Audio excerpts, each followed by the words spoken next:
Let me tell you something that nobody's saying out loud out there. Interviews are not just about proving yourself, they're actually about positioning yourself, and there's a big difference. And if you're showing up just like another candidate trying to say the right answers, the perfect answers, you're already blending in with the rest. I spent years as a vice president of global talent acquisition at a Fortune 500 company, and I've interviewed so many people in my career. I made the decisions, I've seen the patterns, and I'm going to be very real with you.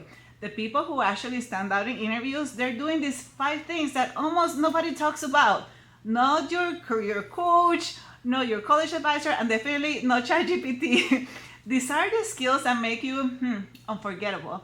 Even if you don't have the perfect background, or if you are in the middle of switching careers, or you've been told to tone it down. Does that ring a bell? So if you're ready to show up as the solution and not just another candidate, if you're ready to own your superpowers, tell your story like a star, and walk out of that room being remembered, then this is for you.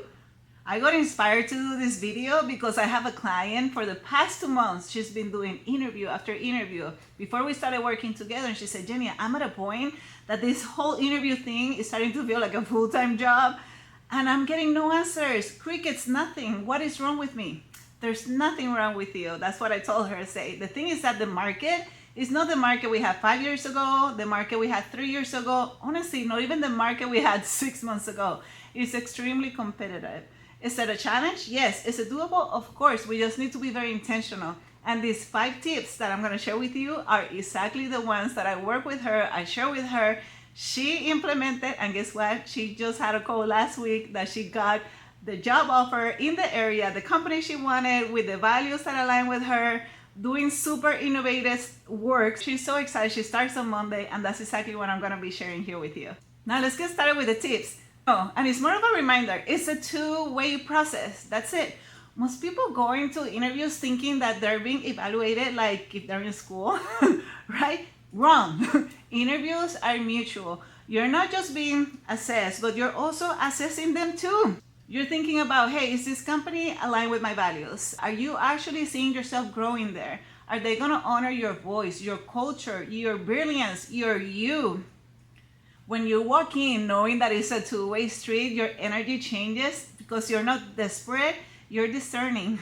That subtle confidence is powerful. And yes, I've hired people just because they asked the right questions and they knew what they wanted. See, so many people get so desperate that they just want to find that first yes. Be intentional with where you want to give your value to.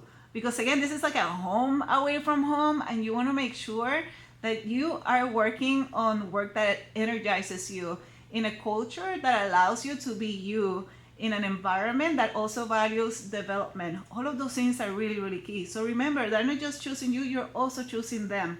So 2 things that I want to talk about. Look at the values of the company. And yes, one thing is that, okay, yeah, values align. That's really powerful. But not only that they align on the website or on the poster, but you can see it also in how they treat you through the interview, in the interview process, in the communication that they have with you. In every single instance, just make sure that you are seeing that there is a match of what they're saying with what you are experiencing. The second thing about the values is for you to be also very intentional. If there is a value alignment, make sure that you insert that in your answers. For example, if the value of the company is respect for people, then as you are giving your answer, you're also saying, and because we also share the value of respecting for people, this is how I demonstrated that in X example. Now you're being very intentional, because remember, companies, the reason they're really picky right now about selecting candidates is because they want to see if there is a good fit, not only for the job now, but the job that they probably don't even know that they're going to need 5 years from now. They're looking for the long term. This is a big investment for them. So make sure that you're very intentional in your answers and how you insert how there is a value alignment from a cultural perspective. I'll share with you my favorite motto out there. Don't go where you are tolerated, go where you are celebrated. Okay, tip número 2. Remember, you're not just a candidate. You are the solution to their problems, to their needs. Remember, every job out there exists because there's a need, and you need to position yourself as the solution for that need. So stop listing all the skills in the resume like a robot and start connecting your strengths to their problems. So don't just say, I'm good at project management, right? You can say, hey, I help teams get clarity, hit deadlines, and actually breathe again. And I'm gonna give you a specific example on how I do that. When you position yourself like that as a solution, honestly, that's memorable. Okay, let me be super specific on this one because I'm super passionate about it. This is about having a very clear position statement, but not something that sounds like a robot, something that connects.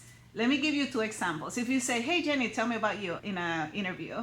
And then I say, well, let me tell you, I'm from Puerto Rico and I did my undergrad in chemical engineering here, and then I did my master's in here, and then I started as a process engineer, then I this, then I, and I go chronological over all of my different roles. That's gonna be boring. Instead, what you can say, hey, I'm from Puerto Rico and I have had a 20 plus year career and very diverse. Believe it or not, I started in manufacturing, then I went to the business, and then I ended up in HR. And you know what was the secret? I developed cultures that win. And that's what really helped me being successful for the past 20 plus years. Boom, do you remember that? Yes, and then the other things that you know exactly how I have achieved my success. And then we take that apart, they already read the resume, then you can really use that valuable time that you have between you and the interviewees into your examples, into the time for them to know that you are the solution to their problems. Tip number 3, know your superpowers. And this one, honestly, from the heart, is so important because so many of us, especially first generation professionals, have been told to shrink ourselves in professional spaces, pero no más, okay? Calladita no te ves más bonita. Your superpowers are your truth. Maybe you are the pacemaker, or maybe you're the one that can calm a room when everything is on fire.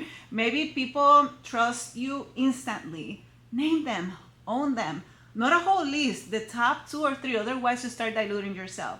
Say it with pride. One of my superpowers is that I build cultures that win. That kind of confidence, amigos, is unstoppable and rare. There are different ways to say your superpowers in a very organic way. It could be in the position statement like we talked about before, or it could be inserting it into an example. I was just doing a mock interview with one of my clients. She said, Jenny, can we go over these top questions that every time they come in an interview, I just start sweating because I don't know how to best answer them. Anyway, in one of those mock interviews, we're talking about, tell me about a time of a stressful situation, right? And you have to leverage different stakeholders to make a decision. So she gave me a really powerful example.